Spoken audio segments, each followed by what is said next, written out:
Break के बाद एक बार फिर से आपका स्वागत है। आपने प्रधानमंत्री जी को सुना जिन्होंने कहा कि ये 100 साल की आशाओं को पूरा करने वाला बजट है। ये वो बजट है जो गरीबों को केंद्र में रखकर बनाया गया है, गरीबों को मदद करने वाला बजट है। ये वो बजट है जो युवाओं के सपनों को पूरा करेगा। प्रधानमंत्री की बहुत ही आशाजनक और सकारात्मक टिप्पणी, और मेरे साथ कुछ नए मेहमान, कुछ नए विशेषज्ञ जो नए मुद्दों पर बात करेंगे। आप लगातार सुबह से मध्य प्रदेश का सबसे बड़ा बजट कवरेज देख रहे हैं। बजट 2022 डिजाइनर न्यूज पर खास तौर पर आपके लिए डिजाइन किया गया, और इसमें बहुत सारे एक्सपर्ट्स अभी तक आपके पास आए हैं, जो चार्टर्ड अकाउंटेंट्स थे, जो औद्योगिक जगत के थे, जो पत्रकार थे, आर्थिक विषयों के जानकार थे, अर्थशास्त्री थे। उन तमाम ने इस बजट की परतों को खोला है, इस बजट की सतहों को खोला है, और आप तक हर वो बिंदु को, बजट की हर खास बात तक डिजाइनर न्यूज ने आप तक पहुंचाने की कोशिश की है, ताकि आप बजट को बहुत सरलता के साथ, सरल भाषा में, सहजता के साथ समझ सके। मेरे साथ इस वक्त भारतीय जनता पार्टी के नेता गोविंद मालू व्यापार जगत का प्रतिनिधित्व करते हैं। सियागंज में बहुत लंबे समय से व्यापारिक प्रतिष्ठान है परिवार का, पिताजी, माताजी सारे लोग व्यापार जगत से जुड़े हुए हैं और वो बजट को और व्यापार को समझते हैं। मेरे साथ डॉक्टर अमीनुल खान सूरी भी मौजूद हैं, कांग्रेस के प्रवक्ता हैं, सामाजिक कार्यकर्ता हैं, और बहुत लंबे समय से वो पार्टी की रीति नीतियों को मंचों पर साझा करते रहते हैं। आप दोनों का बहुत स्वागत है। मुझे पता है आप दोनों बजट को लेकर किस तरह की प्रतिक्रिया व्यक्त करने वाले हैं, वो तो समझ में ही आता है हमको और जनता को। आपके लिए बजट बहुत बढ़िया है, आदर्शवादी है, उनके लिए बहुत खराब है। लेकिन मैं चाहूँगा कि आज आप थोड़े दिल से बात करें, थोड़े से हकीकत की बात करें। गोविंद जी, सबसे पहले आपकी प्रतिक्रिया। ऐसे दौर में जो पूरा 2 साल का कालखंड कोविड का, और आज भी कोविड से हम दो चार हो रहे हैं, अब ढलान पर है, कहीं लहर कहीं आई है। ऐसे दौर में जबकि व्यापार व्यवसाय को भी डेंट लगा, अर्थव्यवस्था पर भी बोझ पड़ा और अस्त व्यस्त जीवन शैली हो गई, ऐसे समय पर एक ऐसा बजट जो सभी को छू रहा है, सबके लिए कुछ न कुछ है, लेकिन कोई नया कर उसमें नहीं लादा है। इतनी सारी स्वास्थ्य सेवाओं में भी जो जिस ढंग से जिस 10,000 करोड़ का पिछले साल से और इस साल इजाफा हुआ, उसके बाद और इतने इंफ्रास्ट्रक्चर डेवलपमेंट के प्रोजेक्ट हों, चाहे नई टेक्नोलॉजी को लेकर हों, ग्रीन एनर्जी को लेकर हों, उन सब के लिए सरकार ने राहत दी इस बात के लिए कि कोई नया कर नहीं लगाया, और गरीब, प्रो पुअर, प्रो किसान, प्रो मजदूर बजट ऐसे स्थिति में लाना और अर्थव्यवस्था को गतिमान बनाए रखने के लिए जो 9.2% की जो जिस टारगेट को अचीव करना है, उसकी दिशा में आगे बढ़ने वाला ये बजट, इसमें रोजगार का, नव रोजगार का सृजन होगा, रोजगार के अवसर उपलब्ध होंगे, और जो पर्यावरण को, ईंधन की दृष्टि पर्यावरण के लिए भी कहाँ उसमें बजट में प्रावधान है, तो परिवहन के लिए भी हैं और व्यापार व्यवसाय के लिए भी हैं, और जो चेन है हमारे लॉजिस्टिक की, उसको भी बढ़ाने के लिए, डिजिटल इंडिया के लिए और गांव तक डिजिटल इंडिया को ले जाने के लिए भी उसमें प्रावधान है। नए रोजगार के लिए भी 60 लाख रोजगार की बात की गई है। मकान, जो प्रधानमंत्री आवास जो सफलतम प्रोजेक्ट है मोदी सरकार का, उसमें 80 लाख नए मकान बनाने की पेशकश, हर घर नल जल योजना, पेयजल मिले, उसके लिए भी इसमें प्रावधान किए गए हैं। कुल मिलाकर ये चुनावी बजट नहीं, ये कोई लोक लुभावन बजट नहीं, ये मनमोहक और ये मन लुभावन भी बजट नहीं, लेकिन ये मन को छूने वाला, मन को तृप्ति देने वाला बजट है, और ये बजट हमारी अर्थव्यवस्था को गति देगा। और ये जो वैश्विक अर्थव्यवस्था में, एक लंबी प्रतिक्रिया आपकी तरफ से आई, और ये इसी तरह की प्रतिक्रिया की मैं उम्मीद भी कर रहा था आपसे, इसी तरह की खूबियां बताने वाली प्रतिक्रिया।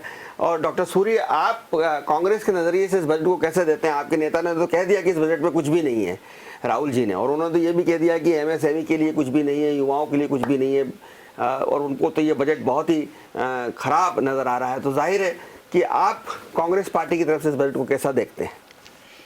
देखिए, 2 साल का पीरियड जो रहा, कोरोना काल का रहा, उसके बाद ये बजट से बहुत सारी आशा, विशेषकर मध्यम वर्ग को थी, जो कहीं ना कहीं निराशा में बदली।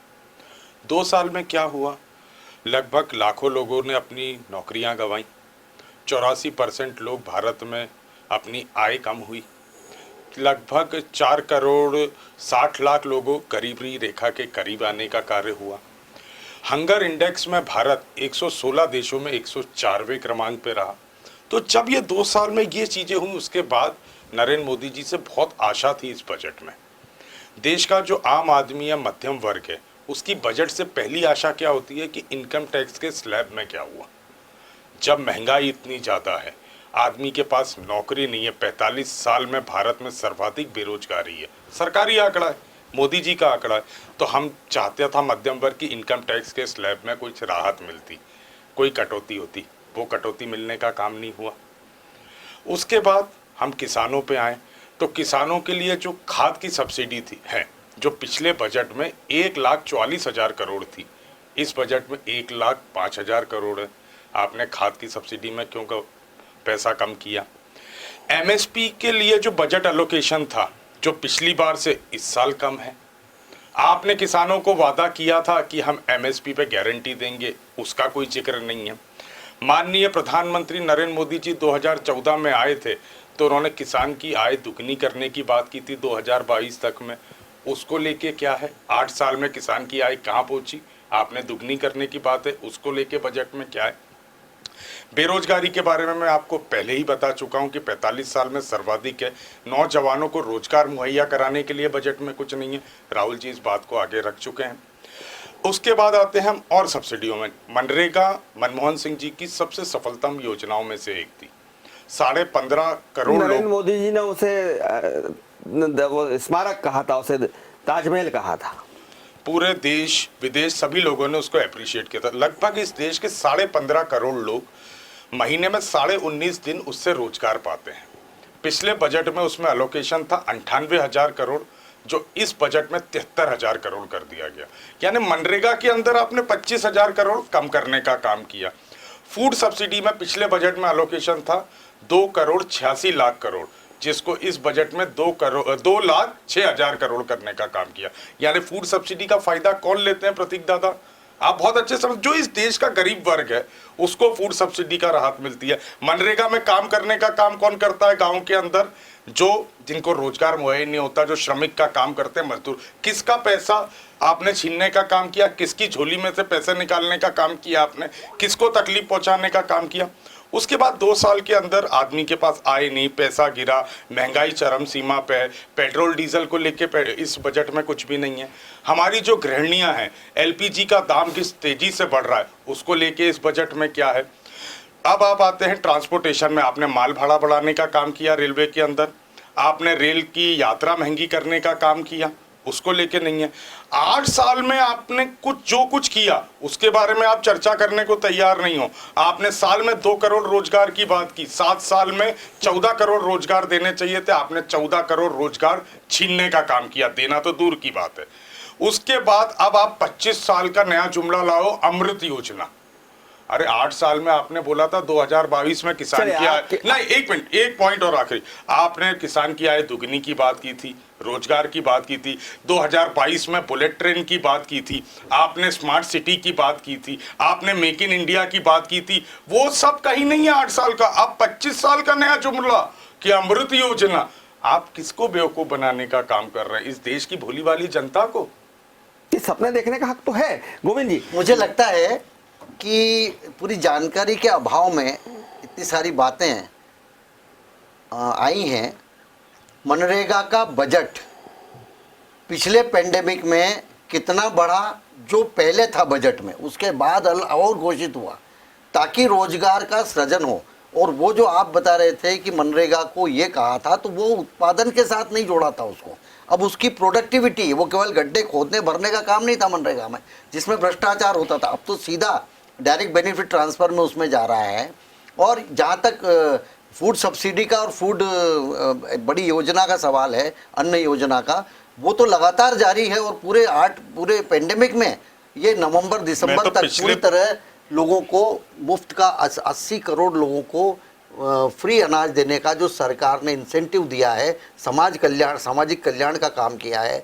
हर घर नल जल योजना या दूसरी जो सब्सिडी है उन सबको दिया है। जहाँ तक ईंधन का सवाल है उसमें पहले ही सरकार कम कर चुकी है, और चूंकि अब वैश्विक पूरा परिदृश्य है, देखिए नौकरियों का जहाँ तक सवाल है, अमेरिका जैसे और यूरोप जैसे देशों में नौकरियाँ लोगों ने छोड़ी हैं, कई लोगों की नौकरियां गई हैं, लेकिन हमने माइनस जो मैन्युफैक्चरिंग ग्रोथ थी या माइनिंग में ग्रोथ थी माइनस में चली गई थी, इंडस्ट्री में ग्रोथ हमारी माइनस में थी, वो हम प्लस में आके 11% तक हमने छलांग लगाई। मतलब हमने 20% की ग्रोथ की, लेकिन ग्रोथ एक दिन में नहीं दिखती है। रोजगार वापस जनरेट हुए हैं, वापस लोग रोजगार को गए हैं, और ये रोजगार के अवसर पैदा करती है सरकार। डॉक्टर सूरी कुछ कहना चाह रहे हैं, उनको सुन लेते हैं, फिर मैं एमएसएमई के लिए जो अभी, और ये पीएलआई जो प्रोडक्शन लिंक्ड इंसेंटिव योजना है, और ये ऐसे ही थोड़े बन गए इतने सारे। एक मिनट लेना चाहूंगा।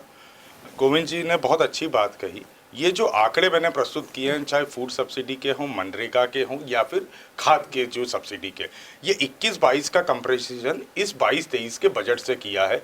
तो आपने अगर इन चीजों को बढ़ाना जो बढ़ाया है पिछली बार, एक मिनट दादा एक मिनट पूरी बात कंप्लीट हो जाती, तो आपने घटाने का काम क्यों किया? बजट में आप वही रूपरेखा लाते हैं ना जो साल भर में करते हैं। दूसरा विषय आपने यूरोप अमेरिका की 2009 की वैश्विक मंदी हम सबसे छुपी नहीं है, पूरे विश्व में त्राहिमाम की स्थिति थी, पर देश के अंदर मनमोहन सिंह जी का कुशल नेतृत्व था कि भारत के ऊपर जरा सा रत्ती भर भी उसका प्रभाव नहीं पड़ा था। जब अमेरिका और यूरोप के अंदर लोग अपने घर नौकरी छोड़ छोड़ के भाग रहे थे, गाड़ियां हमने देखी थी एयरपोर्टों पे पड़ी हुई थी और लोग भाग गए थे। तीसरा बहुत इंपॉर्टेंट विषय है कि 70 साल 60 साल जितने साल कांग्रेस का शासन रहा, कभी भी फिस्कल डेफिसिट 3.5% से ज्यादा नहीं रहा, और इस समय नरेंद्र मोदी जी की सरकार में इट इज 6.9%। फिस्कल डेफिसिट आपको बता, अब निर्मला जी ने कहा 6.4 पे लाएंगे, पर कभी भी कांग्रेस शासन में 3.5% वाज द हाईएस्ट आज तक के 60 साल में। करोड़ 3.5 हाईएस्ट है आज तक, इससे ऊपर फिस्कल डेफिसिट भारतवर्ष में कभी नहीं रहा। ये तो रोजगार के सृजन के लिए, और ये जो पेंडेमिक आई इसके कारण है, पेंडेमिक आई इसके कारण सरकार दिवालिया थोड़ी हो गई। 6.4 पर लाएंगे या 3.5 पर, जो कि देश के अंदर रोजगार की क्या स्थिति है ये देश देख रहा है, जिसमें इंजीनियर स्टूडेंट मध्य प्रदेश के अंदर। गोविंद जी, मैं आप दोनों की बहस व्यक्तिगत ना हो इसलिए मैं आपसे एक सवाल करना चाहता हूं। आप तो व्यापारी वर्ग से आते हैं, व्यापारी वर्ग को बहुत नजदीक तबके से आप देखते हैं, और व्यापारी वर्ग का झुकाव भी, रुझान भी भाजपा की तरफ सदैव से रहा है, जनसंघ के जमाने से रहा है। क्या व्यापारी वर्ग को ये बजट राहत देता हुआ दिख रहा है? देखिए, बजट में जो प्रावधान है और एमएसएमई सेक्टर के लिए जो उन्होंने प्रोत्साहन योजना और गारंटी योजना लाए हैं, उसके तहत नए उद्योग भी पनपेंगे। इसके अलावा डिजिटल इंडिया के जरिए या दूसरी जो इंफ्रास्ट्रक्चर डेवलपमेंट की जो योजना है, सो रोड्स डेवलपमेंट के लिए, उनके लिए नए रोजगार का सृजन होगा। और केवल रोड बनता है तो केवल उसमें ईंट गारा सीमेंट नहीं लगता है, और भी कई सारी चीज़ें निर्माण में लगती हैं, ये भी निर्मित होती हैं। और इसके अलावा हमने उसमें जो अलग अलग सेक्टर्स में, जैसे अभी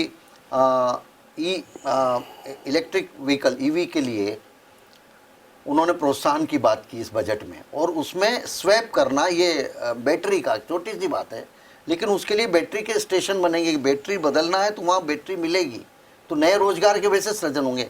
देखिए, जब भी कोई योजना आती है तो एक दिन में मतलब ओवरनाइट उसके फायदे दूसरे दिन सुबह नहीं खड़े होते हैं। कहीं हम डेवलपमेंट की बात, कोई आधारशिला रखते हैं तो एक दिन में खड़े नहीं होते हैं, उसके लिए समय लगता है। लेकिन वो आधारशिला जो रखी गई है, इसी के कारण भारत खड़ा हुआ है। ये जो हमारे यहाँ का जो ग्रोथ है, इकोनॉमिक ग्रोथ, वो पूरे विश्व में अमेरिका और चीन से भी हमने आगे, और हमारा अनुमान नहीं है, ये वर्ल्ड बैंक का और IMF का अनुमान है। ये भारत ने तो अपना अनुमान और भी थोड़ा सा नीचे रखा है, वो और भी ज़्यादा है। देखिए, ऐसी विपरीत स्थिति में जब 150 करोड़ लोगों को 150 करोड़ डोज लगे हों, जिसमें 180 देशों में हमारे फार्मा सेक्टर ने लगातार निर्यात किया हो, हमारे यहाँ पर एक रिकॉर्ड हमारे पास फॉरेन एक्सचेंज मेरा सवाल हमारे पास है। तो ये जो व्यापार बढ़ेगा, व्यापार, देखिए जब निर्माण और पूंजीगत बिल्कुल पूंजीगत निवेश होगा। आप देखिए कि अभी आज कैसा एकदम उछाल आया है। चलिए डॉक्टर सूरी, एक सवाल जो आप बोलना चाहते हैं अपना पॉइंट वो रखें, लेकिन एक सवाल मैं आपसे भी कहूंगा कि क्या कांग्रेस इस बजट की बहाने, इस बजट के आधार पर अपनी चुनावी संभावनाएं कुछ बेहतर बना सकती है उत्तर प्रदेश में, जहां आप 2 अंकों में भी नहीं पहुंच पाते हैं, या पंजाब में अपनी सरकार वापस ला पाएंगे? देखिए, पहले मैं मालू जी की बातों का जवाब दे दूं। रोड की बात की मालू जी ने। पिछले बजट में मोदी सरकार ने कहा था नेशनल हाईवे पे हम 11,000 किलोमीटर की रोड बनाएंगे, और जो स्टेट और ग्रामीण हाईवे हैं या जो ग्रामीण रोड हैं वो 7,500 किलोमीटर की बात की थी। वो आज तक कंप्लीट नहीं हुआ है। अब तो कहा जा रहा है देखिए, मैं उसी पे 45,000 किलोमीटर सड़क उसी बनी पे- थी 7 साल पहले। मोदी सरकार के आने के बाद 90,000 किलोमीटर हम सड़क तो बन गई। पिछले बजट मैं का तो और 7 इस साल में बजट का कंपैरिजन आजादी कर के रहे बाद से हैं। आपने कंपैरिजन सदन करिए। में जो घोषणा की थी उतनी कितनी आपने लागू की? आप वो लागू नहीं कर पाए पिछले साल की। इस साल आपने 25,000 करोड़ का वादा कर दिया। ठीक है, 25,000 किलोमीटर। वहां 25,000 किलोमीटर की बात कर दी। अब दूसरी बात, बहुत बारीक बात है। क्रिप्टो करेंसी भारत में इलीगल है, पर उसको गिफ्ट के रूप में मिलने पे 30% टैक्स देना पड़ेगा। पहले क्लियर तो कर नहीं, दीजिए। अब रिजर्व बैंक ला रही है। रिजर्व बैंक नहीं, ला रही है, इसीलिए ला रही है, fraud हो रहा है। अभी तक तो भारत में क्रिप्टो देश के करेंसी लोग हाथ इलीगल ठगे है। जाएं। आज की तारीख तक। आज तारीख तक तो इलीगल है। हाँ। उस पे 30% टैक्स की आपने बात कर दी। अरे आप क्लियर तो कीजिए, लीगल है इलीगल है? आज तक तो इलीगल है। किस तरह की बातें सरकार कर रही है? अब आपका कांग्रेस को लेकर सवाल देखिए, बात राजनीति की नहीं है प्रतीक जी। बात यह है कि इस बजट से आशाएं क्या थी। महंगाई की मार सर्वाधिक है। आदमी अपने परिवार का लालन पोषण नहीं कर पा रहा है। घर से बाहर निकल ले तो पेट्रोल लग रहा है, घर के अंदर गैस की कीमतें इतनी ज़्यादा है, खुदरा की चीज़ें चाहे तेल सब्जी दाल हर चीज़ महंगी है, रोजगार है नहीं। उस स्थिति में सरकार कहीं ना कहीं एक नाकाबिलियत की स्थिति में है। निश्चित तौर पर कांग्रेस पार्टी इस चुनाव में इन मुद्दों को भुनाने का प्रयास करेगी, जनता के बीच में जानने का प्रयास करेगी, क्योंकि ये जनता के दिल से जुड़ा हुआ मुद्दा है। जनता को आहत हो रही है, जनता परेशान है। कोरोना काल में त्राहिमाम की स्थिति है और यही विपक्ष का दायित्व भी है। यूपी का परिणाम अपनी जगह आएगा, पंजाब का परिणाम अपनी जगह आएगा, पर ये देश इस सरकार को जो 2019 में जो जनमत और बहुमत दिया उसका परिणाम जो आज भुगत रहा है वो सर्वाधिक महत्वपूर्ण है। गोविंद जी, व्यापार जगत की बात हो गई, उद्योग जगत में भी हम बात कर रहे थे, उद्योग जगत के लोगों से बात कर रहे थे कि उद्योग जगत के लोगों का कहना था कि साहब इस बजट में उद्योग की जो समस्याएं हैं और उद्योग जगत के लोग जिस समस्या से जूझ रहे हैं उसका कोई समाधान नहीं दिखता। आप क्या कहेंगे? देखिए, उद्योग जगत की समस्याओं का तो समाधान रोज सरकार, यदि कोई समस्या आती है तो उसके बारे में बैठते और समाधान निकालते। बजट में एलोकेशन होता है। समाधान की बात जहाँ तक है, आपने देखा होगा कि पिछली बार जो हमारा कॉरपोरेट टैक्स है वो जो लक्ष्य था उससे 90% ज़्यादा आया। जो डायरेक्ट टैक्स है, इनकम टैक्स, वो 43% ज़्यादा आया। ये कहाँ से आया? ये कोई सरकार छीन के तो नहीं लाती है। उनके यहाँ व्यापार व्यवसाय हुआ तभी तो वो जनरेट हुआ।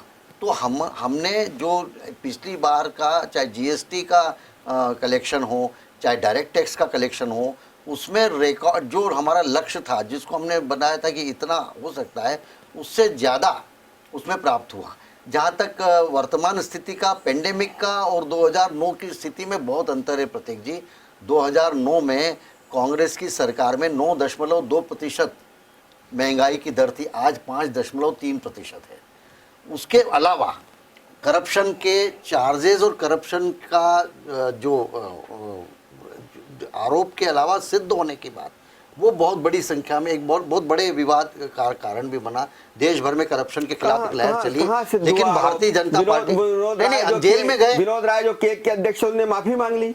उन्होंने कहा कि मेरा वो घोटाला मैंने कोयला का बताया था, गलत बताया था। सुरेश कलमाड़ी हो, चाहे वो ए राजा हो, देखिए, और कनी मौजूद, ये सब जेल गए। और ये करप्शन के मामले इतने ज़्यादा देश में चर्चित हुए कि एक बड़ा आंदोलन करप्शन के खिलाफ हुआ।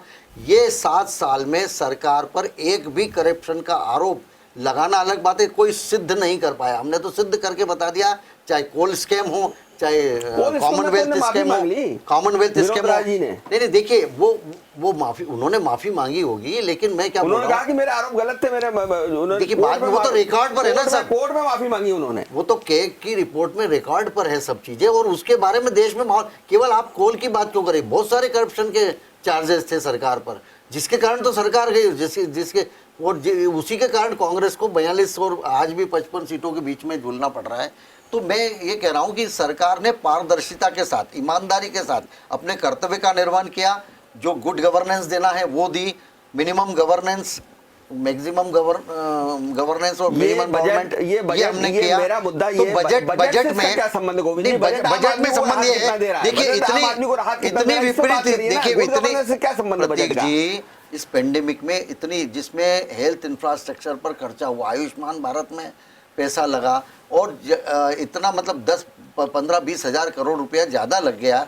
इसके अलावा हमने मुफ्त का अनाज जो गरीब लोगों को दिया, ये भार होने के बाद कोई टैक्स नहीं बढ़ना और उसके बाद देश को, अर्थव्यवस्था को गतिमान रखते हुए उसके उच्च स्तर पर ले जाना, ये महत्वपूर्ण है। ये वित्त मंत्री को जो चुनौती थी महंगाई का उससे बहुत पार बड़ा पाए। मुद्दा उठाते हैं, महंगाई की बहुत बड़ी बात करते हैं, लेकिन मनमोहन सिंह जी के जमाने में महंगाई की दर 9% गई, गोविंद जी मालूम कह रहे थे। और अभी तो गोविंद जी ने तो 5.2 बताई, लेकिन इसका आंकड़ा 6-6.5 के आसपास है महंगाई का, खुदरा दर महंगाई 6-6.5 है।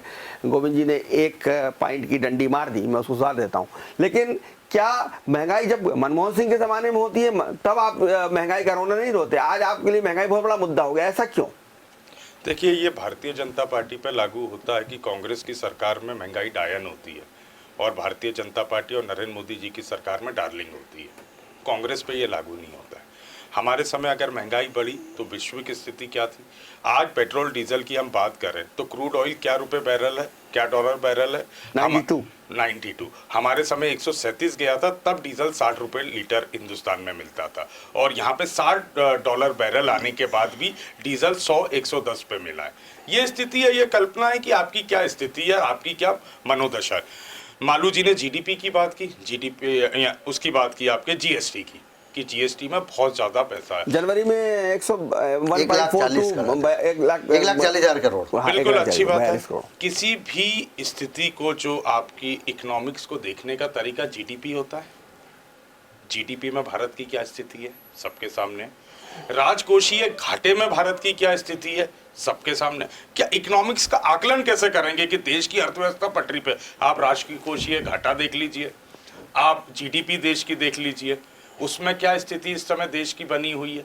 वो सर्वविदित है कि देश की इकोनॉमी पटरी से उतर चुकी है और भारतीय जनता पार्टी हो या नरेंद्र मोदी जी हो, ये वादे करने के अलावा, देश को कहीं भी नए नए सपने बेचने के अलावा, देश की धरातल पे अर्थव्यवस्था को कैसे लाया जाए, अर्थव्यवस्था को पटरी पे कैसे लाया जाए, इसको लेके नरेंद्र मोदी जी या उनके वित्त मंत्री या उनकी सरकार के पास कोई विजन नहीं है। विजन का टोटल अभाव है। देखिए प्रतीक जी, ये तो वेग बात है।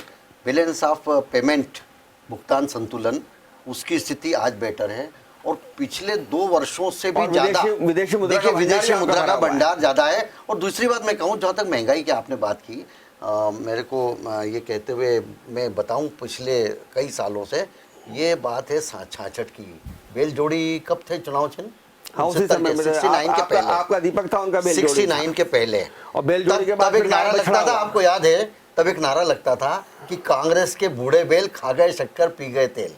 तो ये डायन हमारे टाइम, मतलब इनके लिए आरोप नहीं, वो तो उस समय जब जनसंख्या शैशव अवस्था थी तब से लेकर 30 साल, 40 साल, 50 साल तक महंगाई इन पर चस्पा रही। आप दोनों का बहुत धन्यवाद करूंगा। आप दोनों ने बहुत अच्छी बातें की, अपने अपने तरफ से पक्ष रखा। हालांकि निश्चित रूप से थोड़ा सा बायस्ड प्रतिक्रिया हैं आप दोनों की, लेकिन वित्त मंत्री निर्मला सीतारमण इस वक्त बात कर रही हैं, उनकी पत्रकार वार्ता चल रही है। तो हमें अभी एक ब्रेक लेना पड़ेगा। ब्रेक के तुरंत बाद हम हाजिर होंगे नई खबरों के साथ, नए विशेषज्ञों के साथ।